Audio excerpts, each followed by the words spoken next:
അതെ, ഇത് അയാളുടെ യുഗമാണ്.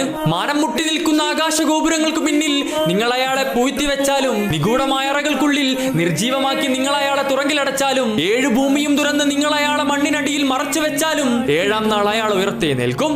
എതിരെ പെയ്യുന്ന പേമാരി ആയാലും വിധിയെ വിറപ്പിച്ചുകൊണ്ടവൻ സ്വപ്നം കണ്ടതെല്ലാം നേടിയെടുക്കും. കാരണം അവനൊരു അത്ഭുതത്തിന്റെ പിറവിയാണ്. തന്റെ 11-ാം വയസ്സിൽ ഇനി അവന് വളരാൻ കഴിയില്ല എന്ന് ഡോക്ടർമാർ വിധി എഴുതുമ്പോൾ ആ പിഞ്ചു മനസ്സിൽ മന്ത്രിച്ചത് കാൽപന്ത് കളിയുടെ ആത്മാവായിരുന്നു. ആ കാൽപന്ത് കളിയുടെ വീര്യമുറങ്ങുന്ന ക്യാമ്പ് നൂ സ്റ്റേഡിയത്തിൽ വെച്ച് സാക്ഷാൽ റൊണാൾഡിനോയിൽ നിന്നും അസിസ്റ്റ് വാങ്ങിക്കൊണ്ട് ഗോൾ നേടുമ്പോൾ അയാളുടെ പ്രായം വെറും 17 വയസ്സ്. 2012 കലണ്ടർ വർഷത്തിൽ ഒരു റൈറ്റ് വിംഗ് ഫോർവേഡ് ആയിട്ട് പോലും അയാൾ നേടിയത് 69 കളികളിൽ നിന്നും 91 ഗോളുകളായിരുന്നു. ഇന്ന് കളിക്കുന്ന ഏതൊരു സ്ട്രൈക്കറുടെയും വെറും സ്വപ്നങ്ങളാണ് അയാളുടെ പല റെക്കോർഡുകളും. ആൻഫീൽഡിന്റെ വിർജിൽ വാൻ ഡൈക്ക് മുതൽ മാഡ്രിഡിന്റെ സെർജിയോ റാമോസ് വരെ അയാളുടെ പാദങ്ങളെ ഭയന്നതുപോലെ മറ്റാരെയും ഭയന്നിരുന്നില്ല.